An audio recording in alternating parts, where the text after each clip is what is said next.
I'm Fred Nelson, and I am an orthopedic surgeon with the Henry Ford Health System, which is in Detroit, Michigan. And I am the person who 12 years ago created the basic science tip of the week.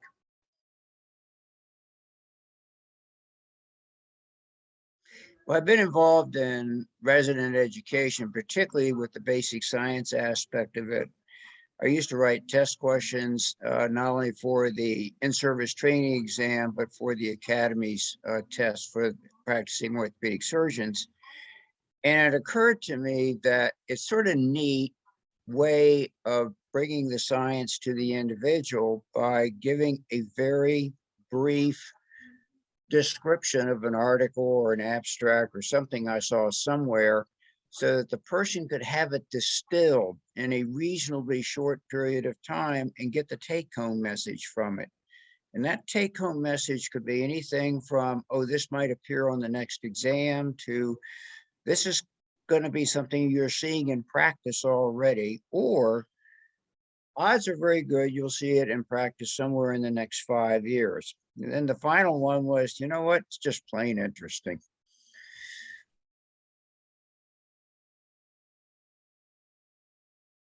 Well, it's very interesting. I'm quite dyslexic, and I quit private practice when I was 51, did a 2-year postdoc research fellowship.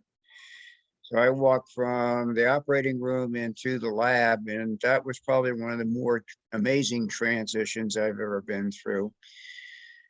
In any event, finishing that, I recognized that my writing skills for grants and so forth weren't far, and I decided, therefore, to go back to orthopedics, but be associated with research within the department, plus do my own research on the side. And albeit I never had an R01 or anything of that kind, I definitely had several industrial funded research and a lot of just clinical interesting research done on our own dime. It was with that I continued to do the basic science tips and kind of mold forward where I am today.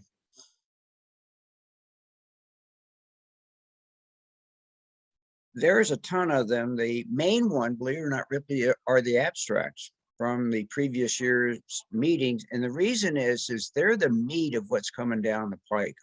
I think this is the key source. Obviously, some of these things end up in the Journal of Orthopedic Research or elsewhere. I'll give today as a rather interesting insight. I came across a JBJS review article on hypercoagulability. And in the past, I always thought of it in terms of, oh, avascular necrosis. Well, it's associated with a lot of other problems that we now are recognizing are the hypercoagulable syndrome, and including, obviously, thrombosis in the leg. And then the other thing is we've discovered so many different aspects of things that can affect the clotting.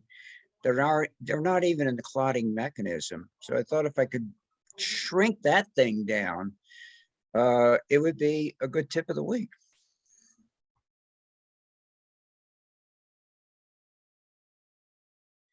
Well, the first thing I do is, having read through it, is make my own abstract. I don't rely on the abstract written by the authors. And in fact, sometimes I'll read it and forget about it and then go ahead and do my own extraction. And part of that's to parse the information out in a way that's useful to the person who's reading the thing. Case in point, I will take a method and tie it into the results, take another method, tie it into those results, and so forth. So you can immediately see what was found for each one, and then how do those things tie together? What's your take-home message?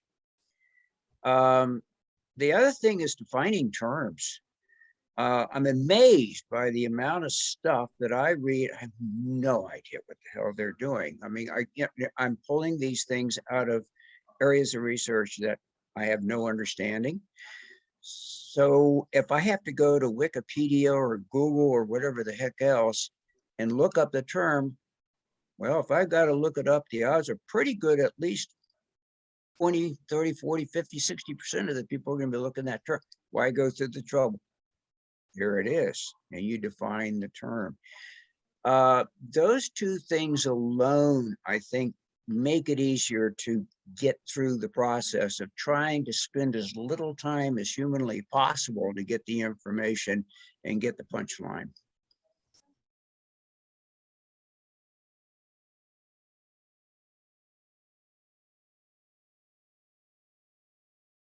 In terms of the new area of science, there's so many high throughput mechanisms now, is just amazing. But the one that caught my eye was single cell RNA assay, which I still don't thoroughly understand how it's done, but it allows you to see what one cell amongst many others is doing. All right, well, that by itself is pretty remarkable. But add to that that they are now making a atlas, a cell atlas, looking at cells in embryology, neonatology, infants, growth and development, adult life, senescence, looking at myself. It, where are these cells and what are they doing? Because that gives you a much better understanding of how they interact with each other.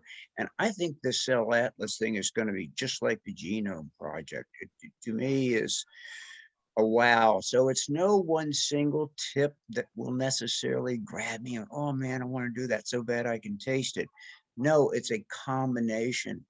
The last time we used Basic Science Tip of the Week for the Academy's AAOS Now, it actually incorporated 4 different aspects of how one looks at the meniscus and how it ages and its relative significance clinically. It wasn't one item. It was a combination of items. It wasn't a thorough description of everything you need to know about the meniscus, but it was one of those, just whet your appetite. You know, we got this way of imaging it. These are the chemicals. Yes, some of them get real hard and firm and others get soft and gushy. These are differences that affect one part of an organ. And then finally, I think the one that really got me going, we actually did an exhibit for the ORS, was the knee as an organ. And I forget what year we did this, but it was at the Academy.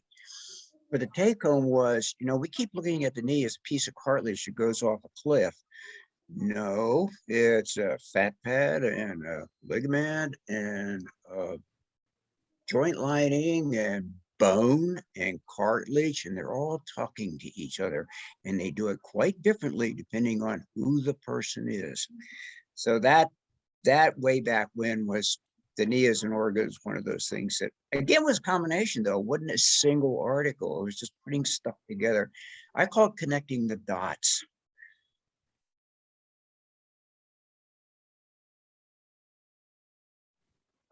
First of all, the interest groups. That's what struck me. So you have the meniscus interest group. Now, I know nothing about menisci, but I had to go to that meeting. I wanted to know what's going on within this area. So I think the interest groups thing is huge. Another one is how we are presenting our findings. You have the symposia, you have the featured speakers, it's the whole complex of how that meeting has changed over the past 10 years. And it's like a babe in toyland. I mean, I go to these things and I think, oh God, there's you know, it's what's the word I want? I think the way we're presenting and sharing the science, we look at the development of the scientists who have done their PhD, who have done their postdoc, who are now being mentored by other members completely outside of their circuit. I mean, this is terrific. It's communication, and goes back to the basic science tip. It's communication.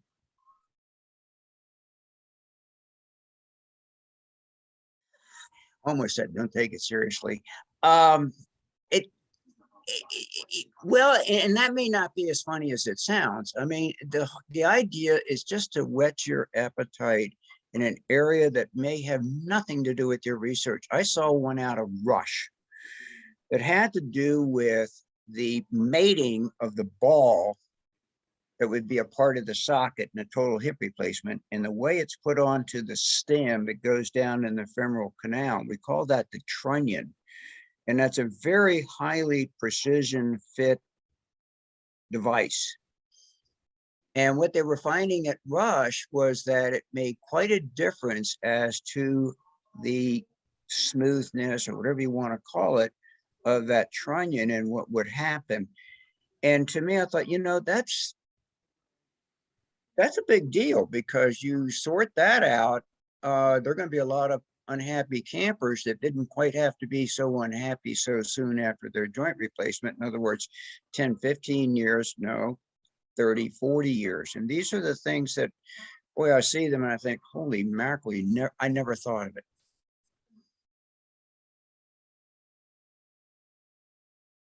So in any event, and the tips themselves have evolved. They went from, casual, no references, whatever, to then the references got in. Then I would have to every now and then check with the author and say, hey, I don't understand what this is. In the very beginning of 2016, the ORS invited me to write some specifically for ORS Connect. Well, then the rubber really hit the road, because I had to be super careful. Now these things are going out to 3,000 people, and many of whom are in that area of research, and be very critical of anything I write, recognizing that I'm a cartilage guy. I'm not a metallurgy or prosthetic or whatever else person. And that evolved into what is currently present, which is each one goes to ORS Connect on Monday and then goes out to 170 programs on Friday. Now this is every week you have a paper due. Well, you got to do these things about 8 weeks in advance, so that there's the lag time of the person having a chance to comment on it, or for you to, rewrite it, whatever, with the people you're working with. It has made me think on a number of occasions, first of all, we only got one guy doing this. I mean, this is sort of insane. I mean, in my own little room, you can see the room here with bricks and everything. How is it that a single person would take on the responsibility for something as so marvelous and so wonderful as the Orthopedic Research Society? And I digress. I came into the society 49 years ago. I've been a member for 49 years as of January. And I always wanted to pay back. I'd go to the meeting and I'd enjoy it. I thought, gee, that's really cool, but I never did anything. And I think to some extent, this is a payback. Well, now it's gotten to the point that it's taken on a life of its own. And the other variable is, hey, Freddie, you're 80. At some point, the wheels come off the wagon. Are the tips going to continue? Oh, I would hope that maybe we would have 2 or 3 people writing these tips, sharing ideas. It would be even better. But I haven't gotten there, because I wanted to wait till our next scientific communications committee meeting to let that one surface. It's molded and gelled in my mind. I've written 40 of these darn things in the current format. And I think, you know what? It's not a question of handing the baton on. No, I'm not done yet. It's sort of like Monty Python. I'm not dead yet. It's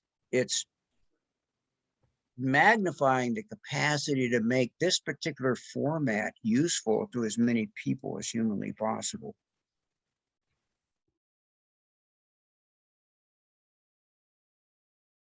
I go back in time when I was in private practice, and my real fantasy and love was the basic science, but I had the reality of seeing patients, but real problems, real fractures, real bad knees, whatever. But coming to the ORS each year was like walking into air conditioning in a hot summer day. It was just one of these things. Oh, good, I'm in this paradise that would only last 4 days. And it was like the letdown after Christmas afternoon. That it has molded into something now that again, I'm able to use a part of it and share it and make it useful to somebody else. And really, it's a labor of love. I mean, this is not like I'm working hard and wish I were dead. I mean, this is something that is just a evolution as the orthopedic research size has evolved. When I first started in the research society, we had a little pamphlet like thing that was the abstracts.